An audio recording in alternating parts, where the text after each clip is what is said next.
আমরা কিন্তু সারাক্ষণই আমাদের চারপাশে কত কিছুর মধ্যে তুলনা করি, তাই না? কোনটা বেশি লম্বা, কোনটা বেশি ভারী, বা কার গতি বেশি, এই সবই তো তুলনা। কিন্তু এই সাধারণ তুলনাকেই যখন গণিতের একটা শক্তিশালী ভাষায় প্রকাশ করা হয়, তখন কি হয়? ঠিক এখানেই আসে অনুপাতের ধারণা। তো চলুন আজ অনুপাতের এই মজার জগৎটা একটু সহজভাবে ঘুরে আসা যাক। আজকের এই যাত্রায় আমরা কি দেখব? প্রথমে অনুপাত জিনিসটা ঠিক কী সেটা জানব। তারপর দেখব এর কিছু সহজ নিয়মকানুন আর কত রকমের অনুপাত হতে পারে।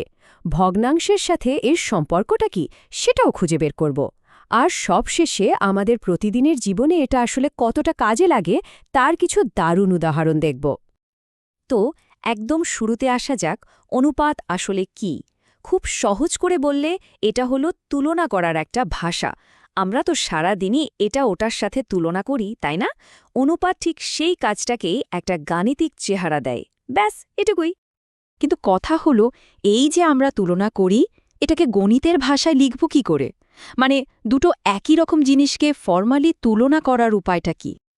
আর উপায়টা কিন্তু একদম সহজ। এর আনুষ্ঠানিক সংজ্ঞাটা হল ভাগের মাধ্যমে দুটো একই জাতীয় জিনিসের তুলনা করা। হ্যাঁ, ঠিকই শুনছেন। এটা আসলে ভাগ ছাড়া আর কিছুই না। একটাকে আরেকটা দিয়ে ভাগ করে দেখা যে কোনটা কত গুণ বড় বা ছোট। আর এটাকে লেখার নিয়মটা তো আরও সোজা।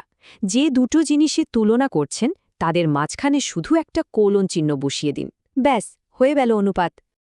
আচ্ছা, তাহলে তো বোঝা গেল অনুপাত কি। এবার চলুন এর কিছু বেসিক নিয়ম কানুন দেখে নিই। মানে কি বিষয় আমাদের মাথায় রাখতে হবে। এর সবচেয়ে মজার দুটো নিয়ম আছে। প্রথমটা হলো অনুপাতের কোনো একক হয় না। মানে এর সাথে মিটার, কেজি, লিটার এসব কিছুই বসে না, কারণ এটা তো একটা শুদ্ধ তুলনা, তাই না? আর দ্বিতীয়টা হলো, আপনি অনুপাতের দুটো সংখ্যাকেই যদি একই সংখ্যা দিয়ে গুণ বা ভাগ করেন, অবশ্যই শূন্যবাদে, তাহলে কিন্তু অনুপাতের মান একদমই বদলায় না। এটা খুবই গুরুত্বপূর্ণ একটা ব্যাপার। তো নিয়মগুলো তো জানা হলো।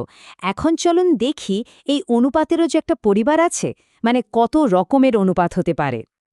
একেবারে গোড়ার দিকে যদি দেখি, অনুপাতকে মূলত দুই ভাগে ভাগ করা যায়। একটা হলো সাম্যানুপাত বা সমান অনুপাত, আরেকটা হলো বৈষম্যানুপাত, মানে যেখানে দুটো অংশ সমান নয়। ব্যাপারটা অনেকটা দাড়িপাল্লার মতো। একদিকে পাল্লা দুটো একদম সমান, আর একদিকে একটা আরেকটার চেয়ে ভারী বা হালকা। এই যে দেখুন, এই টেবিলে পুরো পরিবারটাকে একবারে দেখা যাচ্ছে। কত রকম নাম, যেমন ধরুন গুরু অনুপাত, এখানে প্রথম সংখ্যাটা বড় হয়, আবার লঘু অনুপাতে প্রথমটা ছোট। ব্যস্ত অনুপাতও খুব মজার, সংখ্যা দুটো শুধু নিজেদের জায়গাটা অদল বদল করে নেয়। আবার দেখুন একাধিক অনুপাতকে মিশিয়ে যৌগিক অনুপাতও বানানো যায়। প্রত্যেকটার কিন্তু আলাদা আলাদা মানে আছে। আচ্ছা, এবার একটা মজার জিনিস দেখা যাক। অনুপাতের সাথে কিন্তু আমাদের খুব পরিচিত আরেকটা জিনিসের, মানে ভগ্নাংশের, একটা দারুণ মিল আছে। বলা যেতে পারে এরা দুজন আসলে একই মুদ্রার এপিঠোপিঠ। আর একটা অনুপাতকে ভগ্নাংশে পাল্টে ফেলাটা যে কি সোজা! দেখুন, অনুপাতের যে প্রথম সংখ্যাটা সেটা বসে যাবে ভগ্নাংশের উপরে, মানে লব হিসেবে, আর দ্বিতীয় সংখ্যাটা বসে যাবে নিচে, মানে হর হিসেবে। ব্যাস, হয়ে গেল। এই সম্পর্কটা কিন্তু এখানেই শেষ নয়। মনে আছে গুরু অনুপাতের কথা? যেখানে প্রথম সংখ্যাটা বড়, ওটাকে ভগ্নাংশ বানালে সেটা সব সময় একটা অপ্রকৃত ভগ্নাংশ হয়, মানে যেখানে উপরের সংখ্যাটা বড়। আর লঘু অনুপাতের ক্ষেত্রে ঠিক তার উল্টোটা, ওটা হয়ে যায় একটা প্রকৃত ভগ্নাংশ। এখানে গণিতের একটা দারুণ ব্যালেন্সের ব্যাপার আছে। একবার ভাবুন তো, একটা অনুপাত আর ঠিক তার উল্টোটা, মানে ব্যস্ত অনুপাত, এই দুটোকে যদি একসাথে মেশানো হয় তাহলে কি হতে পারে? ফলাফলটা কি জানেন? একদম পারফেক্ট একটা 1:1, মানে দুটো মিলে মিশে একটা নিখুঁত সাম্যাবস্থায় চলে আসে, একে অপরকে পুরোপুরি ক্যান্সেল করে দেয়। তো এত সব নিয়মকানুন তো হলো, কিন্তু আসল কথা হলো প্রতিদিনের জীবনে এই অনুপাতটা ঠিক কোথায় কাজে লাগে। চলুন সেটাই দেখি। সবচেয়ে বড় উদাহরণ হলো রেট বা হার। আমরা যখন গাড়ির স্পিড বলি, যেমন ঘন্টায় 60 কিলোমিটার, এটা কি? এটা আসলে দূরত্ব আর সময়ের একটা অনুপাত। এখানে দুটো জিনিসের একক কিন্তু আলাদা, একটা কিলোমিটার আর একটা ঘন্টা। আর একটা দারুণ ব্যবহার হলো আনুপাতিক ভাগ।